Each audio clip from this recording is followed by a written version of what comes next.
మహాలక్ష్మి పథకాన్ని పూర్తి స్థాయిలో స్వాగతిస్తూ ఉన్నారు. ఇక్కడ ఉచిత బస్సు సౌకర్యాన్ని ఏ స్థాయిలో అయితే స్వాగతిస్తూ ఉన్నారో, సపోర్ట్ చేస్తూ ఉన్నారో, మరో ప్రక్క అటు ఆటో వాలా, క్యాబ్ వాలా అదే స్థాయిలో దాన్ని వ్యతిరేకిస్తూ ఉన్నారు.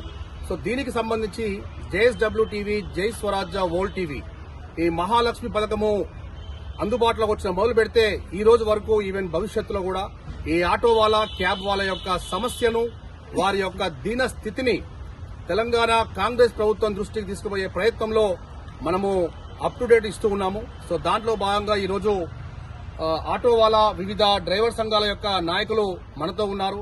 వీరి యొక్క భవిష్యత్తు కార్యాచరణ అనేది ఏ విధంగా ఉండబోతుందో తెలుసుకునే ప్రయత్నం చేద్దాం. సో నమస్తే అండి. నమస్తే. సో ఈ రోజుకి కరెక్ట్ గా 8 రోజులు దాటొస్తుంది.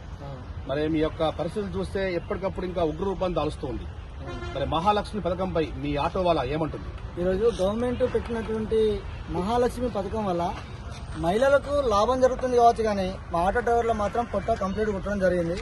ఈ రోజు ఇప్పటి వరకు 8 రోజులు అవుతుంది ఈ స్కీమ్ స్టార్ట్ అయ్యి.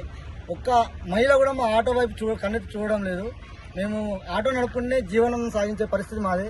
పిల్లలు స్కూల్ ఫీజులు కట్టాలా, ఆటోలకు ఫైనాన్స్లు కట్టాలా, తర్వాత మేము డైలీగా వాడుకునే దానికి కూడా ప్రతి దానికి ఇబ్బంది అవుతుంది. ఒకప్పుడు 500 చేస్తున్నాము, కనీసం ఇప్పుడు 300 కూడా చేసే పరిస్థితి లేదు. ఈ స్కీమ్ వల్ల వాళ్ళకి ఎట్లాంటి బెనిఫిట్ జరుగుతుందో మాకంతే అన్యాయం జరిగింది. ఈ విషయాన్ని మన రాష్ట్ర ప్రభుత్వం రేవంత్ రెడ్డి గారు దీన్ని బాగా ఆలోచించి ఆటో డ్రైవర్లకు సంబంధించినంత వరకు మాకు పూర్తి న్యాయం చేయాలని, ఈ న్యాయం ఏ రకంగా చేస్తే మాకు ఫుల్ఫిల్ అవుతుంది అనే విషయం మేము కూడా దానికి చెప్పడం జరుగుతుంది. దాన్ని ఫుల్ఫిల్ చేసి ఆటో డ్రైవర్లకు న్యాయం చేయాలని కోరుకుంటున్నాం. ముఖ్యంగా ఏంటంటే ప్రతిరోజు మాకు ఆటోలలో టీచర్స్ వచ్చేటోళ్ళు, వాళ్ళు మేము ఎంగేజ్ మాట్లాడుకుంటున్నాం. ఇప్పుడు వాళ్ళు ఈ ఫ్రీ కావడం వల్ల ఎంగేజ్ క్యాన్సిల్ చేసుకుని ఫ్రీ బస్సులనే పోతున్నారు. వాళ్ళకు మినిమం 1,00,000 నుంచి 1,50,000 దాకా జీతాలు ఉంటాయి. అయినా కూడా వాళ్ళు ఫ్రీ బస్సు యూజ్ చేసుకుంటున్నారు. అంటే ఈ లాభం అనేది ఉన్న వాళ్ళకే జరుగుతుంది తప్ప మాలాంటి పేద వాళ్లకు, మేము ఆటో నమ్ముకునే జీవనం సాగించే వాళ్ళకు మాత్రం చాలా కష్టమవుతుంది. ఈ రోజు ఆటో నమ్ముకొని ఈ వరంగల్ జిల్లాలో కనీసం 80 నుంచి 1,00,000 మంది ఆటో డ్రైవర్లు ఉన్నారు. ఈ ఆటో 1,00,000 మంది కుటుంబాలు ఆగమైపోయినాయి ఇక్కడ.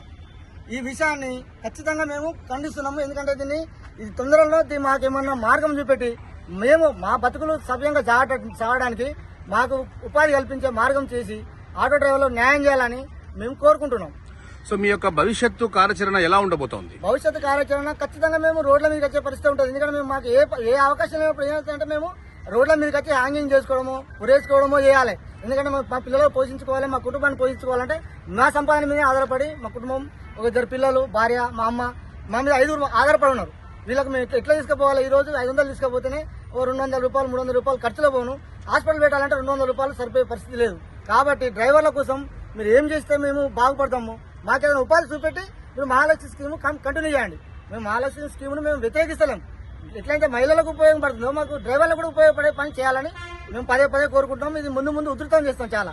ఎందుకంటే అన్ని సంఘాలను కలుపుకొని మేము రోడ్డుకి అవసరం అనుకుంటే ఆత్మహత్యలు చేసిన పరిస్థితిలో ఉన్నది.